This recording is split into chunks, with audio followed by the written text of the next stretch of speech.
Govinda Greens, premium and limited plots, prime location, destination that define your status. In front of Ames, Govinda Greens.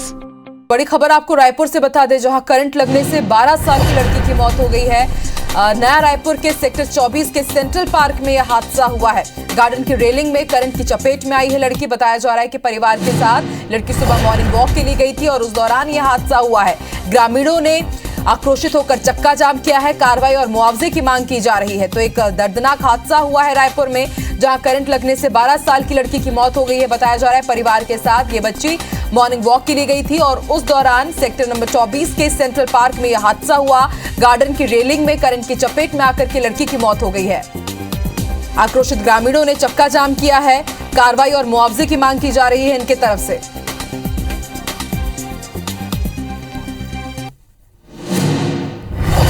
और ज्यादा जानकारी के लिए बात करेंगे हमारे सहयोगी तहसीन से। तहसीन, करंट की चपेट में आने से 12 साल की लड़की की मौत हो गई है, कहां लापरवाही हुई है?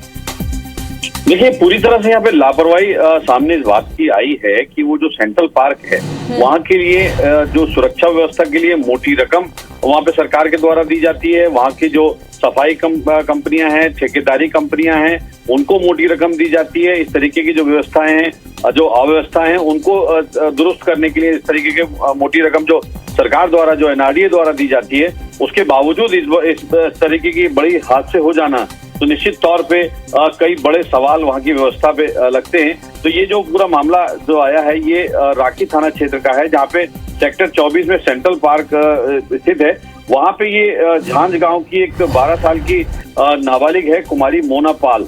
ये अपने छोटे भाई बहन और परिवार के साथ में मॉर्निंग वॉक के लिए सुबह 6 बजे गई थी और तभी ये वहाँ पे जो रेलिंग है, वहाँ पे ये जो वहाँ पे झूले भी लगे हैं, वहाँ की जो रेलिंग है उसको उसने टच किया है और टच करने के बाद उसको बुरी तरह करंट लगा है, जिससे कि वहाँ उसके जो परिजन है कुछ समझ पाते, तब तक उसकी नाबालिग की मौके पे ही मौत हो गई। उसके बाद जो है आक्रोशित जो परिजन है और जो स्थानीय ग्रामीण है झांझ गांव के, वो बड़ी संख्या में सतनाम चौक पे इकट्ठा हुए हैं और होने के बाद उनका ये कहना है कि उसमें जो जिम्मेदार लोग हैं, जो जिम्मेदार अधिकारी उस समय है, उनको उस पर कार्रवाई की जाए, कड़ी से कड़ी कार्रवाई की जाए और जो परिवार है जिस नाबालिग बच्चे की मौत हुई, उसके परिजनों को मुआवजे दिया जाए। तो फिलहाल अभी वहाँ पे पुलिस की जो टीम है, जो पुलिस के आला अधिकारी है, वो मौके पे और समझाइश का दौर अभी चल रहा है और शव को पोस्टमार्टम के लिए भेज दिया गया। लेकिन आक्रोशित जो ग्रामीण हैं वो अभी चक्का जाम पे बैठे हुए हैं। लेकिन यहाँ पे साफ तौर पे एक बड़ी लापरवाही ये कह सकते हैं, क्योंकि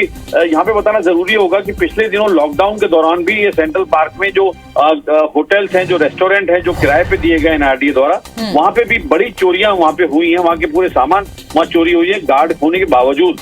तो कुल मिला के कह सकते हैं कि पूरी तरह से लापरवाही है। लोगों के लिए जो सुविधाएं हैं उसकी अनदेखी यहाँ पे जो है, जो ठेका कंपनियां हैं वो यहाँ कर रही हैं। शासन से पैसा तो ले लेती हैं, लेकिन वहाँ पे जो सुविधाएं और जो व्यवस्थाएं हैं वो उनको दुरुस्त नहीं करती। इसको शासन को ध्यान देना बहुत जरूरी है। जी शुक्रिया तहसीन पूरी जानकारी के लिए।